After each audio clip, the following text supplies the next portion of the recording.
नमस्ते भक्तों, आध्यात्मिक धारा पर आज हम बात करेंगे देवगुरु बृहस्पति की। बृहस्पतिवार का व्रत रख तो रहे हैं, पर क्या आप अनजाने में वो 3 गलतियां कर रहे हैं जो आपके व्रत में फल नष्ट कर सकती हैं? आज की इस विशेष कथा और विधि में हम ना सिर्फ देवगुरु बृहस्पति की महिमा जानेंगे, बल्कि उन नियमों की बात करेंगे जो आपकी किस्मत बदल सकते हैं। अंत तक बने रहिए, क्योंकि कथा के बाद एक विशेष उपाय भी है। कथा शुरू करने से पहले नियम जान लें। इस दिन सुबह जल्दी उठकर स्नान करें और पीले रंग के वस्त्र धारण करें। केले के पेड़ की पूजा करें, चने की दाल और गुड़ का भोग लगाएं। ध्यान रखें कि इस दिन सर धोना, साबुन का उपयोग करना और बाल कटवाना वर्जित है। भोजन में केवल एक समय पीला खाना ही ग्रहण करें, लेकिन केला ना खाएं, क्योंकि उसमें प्रभु का वास होता है। एक समय की बात है कि भारतवर्ष में एक राजा राज करता था। वह बड़ा ही प्रतापी और दानी था। वह प्रतिदिन मंदिर में दर्शन करने जाता और ब्राह्मण और गुरु की सेवा किया करता था।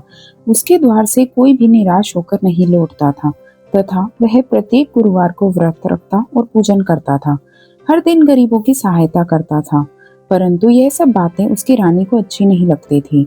वह न तो व्रत रखती और ना ही किसी को एक पैसा दान में देती थी, तथा राजा से भी ऐसा करने को मना करती थी।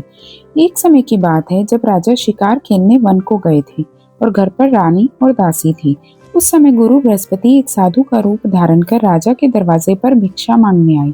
रानी से भिक्षा मांगी तो वह कहने लगी कि हे साधु महाराज, मैं इस दान पुण्य से तंग आ गई हूँ। मेरे से घर का कार्य ही समाप्त नहीं होता। इस कार्य के लिए तो मेरे पतिदेव ही बहुत हैं। अब आप इस प्रकार की कृपा करें कि यह सब धन नष्ट हो जाए और मैं आराम से रह सकूं। साधु बोले, हे देवी, तुम तो बड़ी विचित्र हो। संतान और धन से कोई दुखी नहीं होता, इसको सभी चाहते हैं। पापी भी पुत्र और धन की इच्छा करता है। अगर तुम्हारे पास धन अधिक है तो भूखे मनुष्यों को भोजन कराओ, प्याऊ लगवाओ, ब्राह्मणों को दान दो, धर्मशाला बनवाओ, कुआं, तालाब, बावड़ी, बाग बगीचों आदि का निर्माण करवाओ और निर्धन मनुष्यों की कुंवारी कन्याओं का विवाह कराओ और अनेकों यज्ञ आदि धर्म करो। इस प्रकार के कर्मों से आपके कुल का और आपका नाम परलोक में सार्थक होगा और स्वर्ग की प्राप्ति होगी। परंतु वह रानी इन बातों से खुश न हुई। वह बोली, हे साधु महाराज, मुझे ऐसे धन की भी आवश्यकता नहीं जिसको और मनुष्यों को दान दूं और जिसको रखने संभालने में ही सारा समय नष्ट हो जाए। साधु महाराज ने कहा, हे देवी, तुम्हारी ऐसी इच्छा है तो ऐसा ही होगा। मैं तुम्हें जैसा बताता हूँ तुम वैसा ही करना। बृहस्पतिवार के दिन घर को गोबर से लीपना, अपने केशों को धोना, केशों को धोते समय स्नान करना, राजा से कहना कि वह हजामत बनवाए, भोजन में मांस मदिरा खाना, कपड़ा धोबी के यहाँ धुलने को डालना। इस प्रकार 7 बृहस्पतिवार करने से तुम्हारा सब धन नष्ट हो जाएगा। यह कहकर वह साधु महाराज वहां से अंतर्ध्यान हो गई। रानी ने साधु के कहने के अनुसार वैसा ही किया। 3 बृहस्पतिवार ही बीते थे कि उसकी समस्त धन संपत्ति नष्ट हो गई और भोजन के लिए दोनों समय परिवार तरसने लगा और सांसारिक भोगों से दुखी रहने लगे। तब वह राजा रानी से कहने लगा, हे रानी, तुम यहाँ पर रहो, मैं दूसरे देश को जाता हूँ, क्योंकि यहाँ पर मुझे सभी मनुष्य जानते हैं, इसलिए कोई कार्य भी नहीं कर सकता। देश चोरी परदेश भिक्षा बराबर है। ऐसा कहकर राजा परदेश चला गया। वहां जंगल में जाता और लकड़ी काट कर लाता और शहर में बेचता। इस तरह जीवन व्यतीत करने लगा। इधर राजा के बिना रानी और दासी दुखी रहने लगी। किसी दिन भोजन मिलता और किसी दिन जल पीकर ही रह जाती। एक समय रानी और दासी को 7 दिन बिना भोजन के व्यतीत हो गए। तो रानी ने अपनी दासी से कहा, हे दासी, यहाँ पास ही के नगर में मेरी बहन रहती है। वह बड़ी धनवान है। तू उसके पास जा और वहां से 5 सेर बेझर मांग के ले आ, जिससे कुछ समय के लिए गुजर हो जाएगा। इस प्रकार रानी की आज्ञा मानकर दासी रानी की बहन के पास गई तो रानी की बहन उस समय पूजन कर रही थी, क्योंकि उस रोज बृहस्पतिवार का दिन था। जब दासी ने रानी की बहन को देखा तो उससे बोली, हे रानी, मुझे तुम्हारी बहन ने भेजा है, मुझे 5 सेर बेझर दे दो। इस प्रकार दासी ने अनेक बार कहा, परंतु रानी ने उत्तर नहीं दिया, क्योंकि वह उस समय बृहस्पतिवार की व्रत कथा सुन रही थी। इस प्रकार जब दासी को किसी प्रकार का उत्तर नहीं मिला तो वह बहुत दुखी हुई और क्रोधवश लौटकर अपने गांव को रानी के पास आकर बोली, हे रानी, आपकी बहन बहुत ही धनी स्त्री है। वह छोटे लोगों से बात भी नहीं करती। क्योंकि मैंने उनसे कहा तो उन्होंने कोई उत्तर नहीं दिया। मैं वापस चली आई। रानी बोली, हे दासी, इसमें उसका कोई दोष नहीं है। जब बुरे दिन आते हैं तब कोई सहारा नहीं देता। अच्छे बुरे का पता विपत्ति में ही लगता है। जो ईश्वर की इच्छा होगी वही होगा। यह सब हमारे भाग्य का दोष है। इधर उस रानी की बहन ने सोचा कि मेरी बहन की दासी आई थी, परंतु मैं उससे नहीं बोली। इससे वह बहुत दुखी हुई होगी। यह सोच कथा को सुन और विष्णु भगवान का पूजन समाप्त कर वह रानी अपनी बहन के घर चल दी और आकर अपनी बहन से कहने लगी, हे बहन, मैं बृहस्पतिवार का व्रत कर रही थी जब तुम्हारी दासी आई, परंतु जब तक कथा होती है तब तक ना उठते हैं और ना बोलते हैं, इसलिए मैं ना बोली। कहो दासी क्यों आई थी? रानी बोली, हे बहन, हमारे घर अनाज नहीं था। वैसे तुमसे कोई बात छिपी नहीं है, इस कारण मैंने दासी को तुम्हारे पास 5 सेर बेझर के लिए भेजा था। रानी की बहन बोली, बृहस्पति भगवान सबकी मनोकामना पूरी करते हैं। देखो, शायद तुम्हारे घर अनाज रखा हो। इस प्रकार का वचन जब रानी ने सुना तो घर के अंदर गई और वहां उसे एक घड़ा बेझर का भरा मिल गया। तब वह रानी और बांदी बहुत ही खुश हुई। दासी कहने लगी, हे रानी, देखो, वैसे हमको जब भोजन नहीं मिलता तो हम रोज ही व्रत करते हैं। अगर इनसे व्रत की विधि और कथा पूछ ली जाए तो उसे हम भी किया करेंगे। तब उस रानी ने अपनी बहन से पूछा, हे बहन, बृहस्पतिवार के व्रत के क्या नियम है? तब रानी की बहन ने बताया, बृहस्पतिवार के व्रत में चने की दाल और मुनक्का से विष्णु भगवान का केले की जड़ में पूजन करें तथा दीपक जलाएं, पीला भोजन करें और कथा सुने। इस प्रकार करने से गुरु भगवान प्रसन्न होते हैं, अन्न, पुत्र, धन देते हैं, मनोकामना पूरी करते हैं। इस प्रकार रानी और दासी दोनों ने निश्चय किया कि बृहस्पति भगवान का पूजन जरूर करेंगे। 7 रोज बाद जब बृहस्पतिवार आया तो उन्होंने व्रत रखा, गुड़साल में चना और गुड़ बीन लाई और उसकी दाल से केले की जड़ का तथा विष्णु भगवान का पूजन किया। अब भोजन पीला कहाँ से आए? दोनों बड़ी दुखी हुई, परंतु उन्होंने व्रत किया था, इस कारण गुरु भगवान प्रसन्न थे। 2 थालों में सुंदर पीला भोजन लेकर आए और दासी को देकर बोले, हे दासी, यह तुम्हारे और रानी के लिए भोजन है, तुम दोनों भोजन कर लेना। दासी भोजन पाकर बड़ी प्रसन्न हुई और रानी से बोली, चलो रानी जी, भोजन कर लो। रानी को इस विषय में कुछ पता नहीं था, इसलिए वह दासी से बोली, तू ही भोजन कर, क्योंकि तू हमारी व्यर्थ में हंसी उड़ाती है। दासी बोली कि एक महात्मा भोजन दे गया है। रानी कहने लगी, वह भोजन तेरे लिए ही दे गया है, तू ही भोजन कर। दासी ने कहा, वह महात्मा हम दोनों को 2 थालों में भोजन दे गया है, इसलिए हम और तुम दोनों साथ साथ भोजन करेंगे। इस प्रकार रानी और बांदी दोनों ने गुरु भगवान को नमस्कार कर भोजन प्रारंभ किया तथा अब वे प्रत्येक बृहस्पतिवार को गुरु भगवान का व्रत और विष्णु भगवान का पूजन करने लगी। बृहस्पति भगवान की कृपा से रानी और दासी के पास धन हो गया। रानी फिर इसी प्रकार आलस्य करने लगी। तब दासी बोली, देखो रानी, तुम पहले इसी प्रकार आलस्य करती थी और तुम्हें धन रखने में कष्ट होता था, इस कारण सभी धन नष्ट हो गया। अब गुरु भगवान की कृपा से धन मिला है, हमें दान पुण्य करना चाहिए। दान में भूखे मनुष्यों को भोजन कराओ, प्याऊ लगवाओ, ब्राह्मणों को दान दो, कुआं, तालाब, बावड़ी आदि का निर्माण करो, मंदिर और पाठशाला बनवाकर दान दो, कुंवारी कन्याओं का विवाह करवाओ, धन को शुभ कार्यों में खर्च करो, जिससे तुम्हारे कुल का यश बढ़े तथा स्वर्ग प्राप्त हो और पितृ प्रसन्न हो। तब रानी ने इसी प्रकार के कर्म करने प्रारंभ कर दिए तो काफी यश फैलने लगा। एक दिन रानी और दासी विचार करने लगी कि ना जाने हमारे राजा किस दशा में होंगे, उनकी कोई खोज खबर नहीं है। गुरु भगवान से उन्होंने प्रार्थना की तो एक दिन भगवान ने रात्रि में राजा के स्वप्न में कहा, राजन, उठ, तेरी रानी तुझको याद करती है, अपने देश को चला जा। राजा प्रातःकाल उठा और विचार करने लगा, स्त्री खाने और पहनने की ही साथी होती है, पर भगवान की आज्ञा मानकर वह अपने नगर के लिए चलने को तैयार हुआ। इससे पूर्व जब राजा परदेश चला गया था तो परदेश में दुखी रहने लगा। प्रतिदिन जंगल में से लकड़ी बीन कर लाता और उन्हें शहर में बेचकर अपने दुखी जीवन को बड़ी कठिनता से व्यतीत करता था। एक दिन राजा दुखी हो अपनी पुरानी बातों को याद करके रोने लगा। तब उस जंगल में बृहस्पति देव एक साधु का रूप धारण कर आए और राजा के पास आकर बोले, हे लक्कड़हारे, तुम इस सुनसान जंगल में किस चिंता में बैठे हो, मुझको बतलाओ। यह सुनकर राजा के नेत्रों में जल भराया और साधु की वंदना कर बोला, हे प्रभु, आप सब कुछ जानने वाले हो। इतना कहकर साधु को अपनी कहानी सुना दी। परमात्मा दयालु होते हैं। वे राजा से बोले, हे राजन, तुम्हारी स्त्री ने बृहस्पति देव का अपमान किया था, जिस कारण तुम्हारी यह दशा हुई। अब तुम किसी प्रकार की चिंता मत करो, भगवान तुम्हें पहले से अधिक धन देंगे। देखो, तुम्हारी स्त्री ने बृहस्पतिवार का व्रत करना प्रारंभ कर दिया है। और तुम मेरा कहना मानकर बृहस्पतिवार का व्रत करके चने की दाल और गुड़ को जल के लोटे में डालकर केले का पूजन करो, फिर कथा कहो और सुनो। भगवान तुम्हारी सारी मनोकामनाओं को पूरा करेंगे। साधु को प्रसन्न देखकर राजा बोला, हे प्रभु, मुझे लकड़ी बेचकर इतना पैसा नहीं मिलता जिससे भोजन करने के उपरांत कुछ बचा सकूं। मैंने रात्रि में अपनी रानी को व्याकुल देखा है। मेरे पास कुछ भी नहीं है जिससे उसकी खोज खबर मंगा सकूं। फिर मैं बृहस्पतिवार की कौन सी कथा कहूँ, यह भी मुझको मालूम नहीं है। साधु ने कहा, हे राजन, तुम किसी बात की चिंता मत करो। बृहस्पतिवार के दिन रोजाना की तरह लकड़ियां लेकर शहर को जाओ। तुमको रोज से दुगना धन प्राप्त होगा, जिससे तुम भली भांति भोजन कर लोगे और बृहस्पति देव की पूजा का सामान भी आ जाएगा। बृहस्पतिवार की कहानी इस प्रकार से है। प्राचीन काल में एक ब्राह्मण था। वह बहुत ही निर्धन और उसके कोई संतान नहीं थी। वह नित्य पूजा पाठ करता, परंतु उसकी स्त्री बहुत मलिनता के साथ रहती थी। वह न तो स्नान करती और न ही किसी देवता का पूजन करती थी। प्रातःकाल उठते ही सर्वप्रथम भोजन करती और बाद में अन्य कोई कार्य करती थी। इससे ब्राह्मण देवता बड़े दुखी थे। बेचारे बहुत कुछ कहते थे, परंतु उसका कोई परिणाम ना निकलता। भगवान की कृपा से ब्राह्मण की स्त्री के कन्या रूपी रत्न पैदा हुई।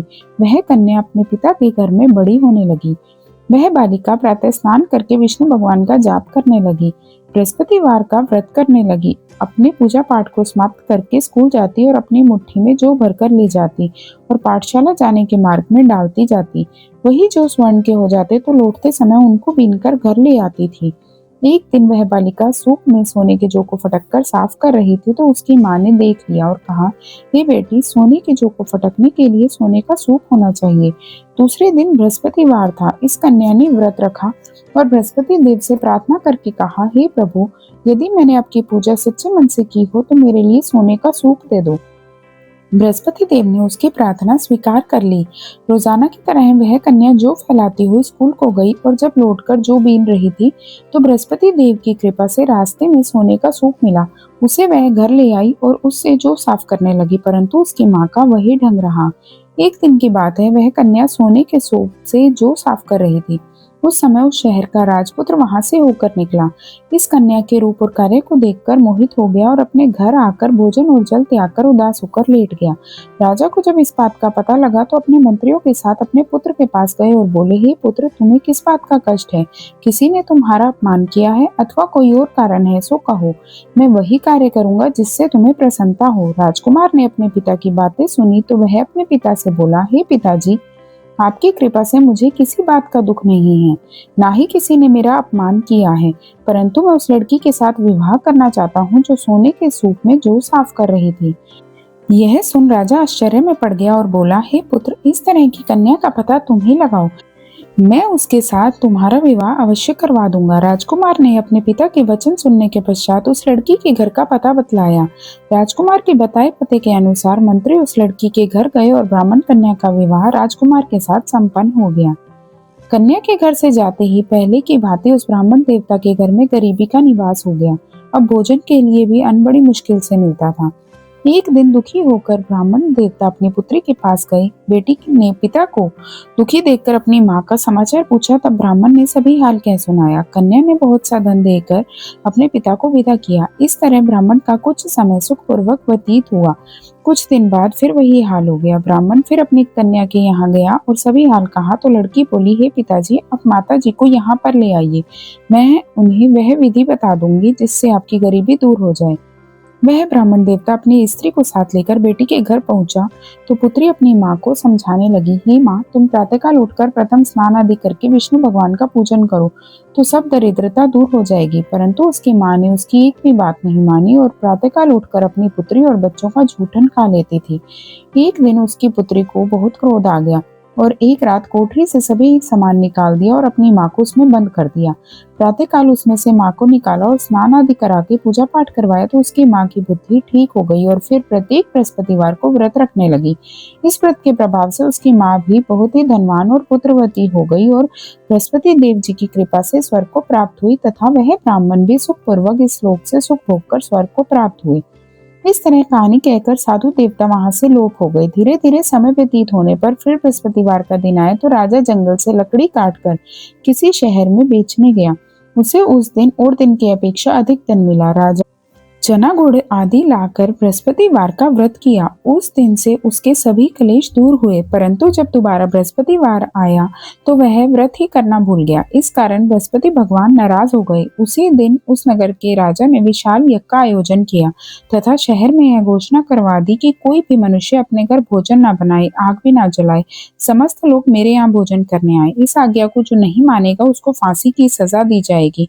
इस तरह की घोषणा संपूर्ण नगर में करवा दी गई। राजा की आज्ञा के अनुसार शहर के सभी लोग भोजन करने गए, लेकिन लकड़हारा कुछ देर से पहुंचा, इसलिए राजा उसको अपने साथ घर ले गए और ले जाकर भोजन करा रहे थे तो रानी की दृष्टि उस खूंटी पर पड़ी जिस पर उसने अपना हार लटका रखा था। वह वहां पर दिखाई नहीं दिया तो रानी ने हार की चोरी के अपराध में लक्कड़हारा को पुलिस बुलवाकर उसको जेल खाने में डलवा दिया।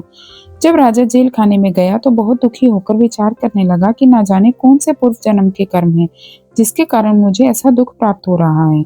फिर राजा उसी साधु को याद करने लगा जो जंगल में मिला था। उसी समय तत्काल बृहस्पति देव साधु के रूप में प्रकट हो गए और उसकी दशा को देखकर कहने लगे, अरे मूर्ख, तूने बृहस्पति देवता की कथा नहीं की, इस कारण तुझे दुख प्राप्त हुआ है। अब चिंता मत कर, बृहस्पतिवार के दिन जेल खाने के दरवाजे पर 4 पैसे पड़े मिलेंगे। उनसे तू बृहस्पति देव की पूजा करना, तेरे सभी कष्ट दूर हो जाएंगे। बृहस्पतिवार के रोज उसे 4 पैसे मिले। राजा ने उसी पैसे की सहायता से अपना व्रत और पूजन किया। उसी रात्रि को जब राजा सो रहा था तो बृहस्पति देव ने राजा को स्वप्न में कहा, हे राजन, तुमने जिस आदमी को जेल खाने में हार के चोरी के अपराध में बंद कर रखा है वह निर्दोष है, वह राजा है, उसे छोड़ देना। रानी का हार उसी खूंटी पर लटका हुआ है। अगर तू ऐसा नहीं करेगा तो मैं तेरे राज्य को नष्ट कर दूंगा। राजा प्रातःकाल उठा तो रानी का हार खूंटी पर टंगा देखकर लकड़हारे को बुलाकर क्षमा मांगी और राजा को योग्य सुंदर वस्त्राभूषण देकर विदा किया। गुरुदेव की आज्ञा अनुसार राजा अपने नगर को चल दिया। राजा जब नगर के निकट पहुंचा तो उसे बड़ा ही आश्चर्य हुआ। नगर में पहले से अधिक बाग, तालाब, कुएं, मंदिर और बहुत सी धर्मशाला आदि बने हुए थे। राजा ने पूछा कि यह किसका बाग और धर्मशाला है। तब नगर के सब लोग कहने लगे कि यह सब रानी और बांदी के हैं। तो राजा को आश्चर्य हुआ और गुस्सा भी आया। जब रानी ने यह खबर सुनी कि राजा आ रहे हैं तो उसने अपनी बांदी से कहा कि हे दासी, देख, राजा हमको कितनी बुरी हालत में छोड़ गए थे। वह हमारी ऐसी हालत देखकर लौट ना जाएं, इसलिए तू दरवाजे पर खड़ी हो जा। रानी की आज्ञा के अनुसार दासी दरवाजे पर खड़ी हो गई। जब राजा आए तो उन्हें अपने साथ ले आई। तब राजा ने क्रोध करके अपनी तलवार निकाली और पूछने लगा कि यह बताओ कि तुम्हें यह धन कैसे प्राप्त हुआ है। तब रानी ने कहा कि यह सब धन बृहस्पतिवार के व्रत के प्रभाव से प्राप्त हुआ है। राजा ने निश्चय किया कि 7 रोज बाद में सभी बृहस्पति देव का पूजन करते हैं, परंतु मैं रोजाना दिन में 3 बार कहानी कहा करूंगा, रोज व्रत किया करूंगा। अब हर समय राजा के दुपट्टे में चने की दाल बंधी रहती तथा दिन में 3 बार कहानी कहता। एक रोज राजा ने विचार किया कि चलो अपनी बहन के यहाँ हो आए। इस तरह निश्चय कर राजा घोड़े पर सवार हो अपनी बहन के यहाँ चलने लगा। मार्ग में उसने देखा कि कुछ आदमी एक मुर्दे को ले जा रहे हैं। उन्हें रोककर राजा कहने लगा, अरे भाइयों, मेरी बृहस्पतिवार की कथा सुन लो। वे बोले, लो, हमारा तो आदमी मर गया है और इसे अपनी कथा की पड़ी है। परंतु कुछ आदमी बोले, अच्छा कहो, हम तुम्हारी कथा भी सुनेंगे। राजा ने दाल निकाली और जब कथा आधी हुई तो मुर्दा हिलने लगा और जब कथा समाप्त हुई तो राम राम करके वह मनुष्य खड़ा हो गया। आगे मार्ग में उसे एक किसान खेत में हल चलाता हुआ मिला। राजा ने उसे देखा और उससे बोला, अरे भैया, तुम मेरी बृहस्पतिवार की कथा सुन लो। किसान बोला, जब तक मैं तुम्हारी कथा सुनूंगा तब तक 4 हरैया जोत लूंगा, जा अपनी कथा किसी और को सुनाना। इस तरह राजा आगे चलने लगा। राजा के हटते ही बैल पछाड़ खाकर गिर गए तथा किसान के पेट में बहुत जोर से दर्द होने लगा। उस समय उसकी माँ रोटी लेकर आई। उसने जब ये देखा तो अपने पुत्र से सब हाल पूछा और बेटे ने सभी हाल कह दिया। तो बुढ़िया दौड़ी दौड़ी राजा के पास गई और उससे बोली, मैं तेरी कथा सुनूंगी, तू अपनी कथा मेरे खेत पर ही चलकर कहना। राजा ने बुढ़िया के खेत पर जाकर कथा कही, जिसके सुनते ही वह बैल खड़े हो गए और किसान के पेट का दर्द बंद हो गया। राजा अपनी बहन के घर पहुंच गया। बहन ने भाई की खूब मेहमानी की। दूसरे रोज प्रातःकाल राजा जगा तो वह देखने लगा कि सब लोग भोजन कर रहे हैं। राजा ने अपनी बहन से कहा कि ऐसा कोई मनुष्य है जिसने भोजन नहीं किया हो और मेरी बृहस्पतिवार की कथा सुन ले। बहन बोली, हे भैया, यह देश ऐसा ही है। पहले यहाँ लोग भोजन करते हैं, बाद में अन्य काम करते हैं। अगर कोई पड़ोस में हो तो देखाऊं। वह ऐसा कहकर देखने चली गई, परंतु उसे कोई भी ऐसा व्यक्ति नहीं मिला जिसने भोजन न किया हो। अतः वह एक कुम्हार के घर गई जिसका लड़का बीमार था। उसे मालूम हुआ कि उनके यहाँ 3 रोज से किसी ने भोजन नहीं किया है। रानी ने अपने भाई की कथा सुनने के लिए कुम्हार से कहा। वह तैयार हो गया। राजा ने जाकर बृहस्पतिवार की कथा कही, जिसको सुनकर उसका लड़का ठीक हो गया। अब तो राजा की प्रशंसा होने लगी। एक दिन राजा ने अपनी बहन से कहा, हे बहन, हम अपने घर को जाएंगे, तुम भी तैयार हो जाओ। राजा की बहन ने अपनी सास से कही तो सास बोली, हाँ चली जा, परंतु अपने लड़कों को मत ले जाना, क्योंकि तेरे भाई की कोई औलाद नहीं है। बहन ने अपने भाई से कहा, हे भैया, मैं तो चलूंगी, मगर कोई बालक नहीं जाएगा। राजा बोला, जब कोई बालक नहीं चलेगा तब तुम क्या करोगे? बड़े दुखी मन से राजा अपने नगर को लौट आया। राजा ने अपनी रानी से कहा, हम निर्वंशी राजा हैं, हमारा मुंह देखने का धर्म नहीं है और कुछ भोजन आदि नहीं किया। रानी बोली, हे नाथ, जब बृहस्पति देव ने हमें सब कुछ दिया है तो औलाद भी अवश्य देंगे। उसी रात बृहस्पति देव ने राजा को स्वप्न में कहा, हे राजन, उठ, सभी सोच को त्याग दे, तेरी रानी गर्भ से है। राजा को यह बात सुनकर बड़ी खुशी हुई। 9वें महीने में रानी के गर्भ से एक सुंदर पुत्र प्राप्त हुआ। तब राजा बोला, हे रानी, स्त्री बिना भोजन के रह सकती है, बिना कहे नहीं रह सकती। जब मेरी बहन आए तुम उससे कुछ कहना मत। रानी ने सुनकर हाँ कर दिया। जब राजा की बहन ने शुभ समाचार सुना तो वह बहुत खुश हुई और बधाई देकर अपने भाई के घर आई। तब रानी ने कहा, घोड़ा चढ़कर तो नहीं आई, गधा चढ़ी आई। राजा की बहन बोली, भाभी, मैं इस प्रकार ना कहती तो तुम्हें औलाद कैसे मिलती? बृहस्पति देव ऐसे ही हैं, जैसे जिसके मन में कामनाएं हैं सभी को पूर्ण करते हैं। जो सद्भावना पूर्वक बृहस्पतिवार का व्रत करता है एवं कथा पढ़ता है और सुनता है और दूसरों को सुनाता है, बृहस्पति देव उनकी सभी मनोकामनाएं पूर्ण करते हैं। भगवान बृहस्पति देव उनकी सदैव रक्षा करते हैं। संसार में जो भगवान बृहस्पति जी का पूजन सच्चे हृदय से करता है, उसकी समस्त मनोकामनाएं पूर्ण करते हैं। जैसी सच्ची भावना से रानी और राजा ने बृहस्पति देव की कथा का गुणगान किया तो उनकी सभी इच्छाएं बृहस्पति देव जी ने पूरी की। इसलिए सबको कथा सुनने के बाद प्रसाद लेकर जाना चाहिए। हृदय से मनन करते हुए जयकारा बोलना चाहिए। जय बृहस्पति देव। भक्तों, आज की ये पावन कथा यहीं समाप्त होती है। बृहस्पति देव आप सभी की मनोकामनाएं पूरी करें और आपके घर में सुख शांति बनाए रखें। अगर आपको आज की ये कथा पसंद आई हो तो आध्यात्मिक धारा पर अपना प्रेम जरूर दिखाएं। इस वीडियो को लाइक करें और अपने दोस्तों और परिवार के साथ शेयर करें। ऐसे ही और शुभ कथाओं से जुड़े रहने के लिए चैनल को सब्सक्राइब करें और बेल आइकन जरूर दबाएं। कमेंट में जय बृहस्पति देव लिखकर अपनी हाजिरी लगाएं। मिलते हैं अगले मंगलकारी वीडियो में। तब तक के लिए प्रेम से बोलिए जय श्री हरि।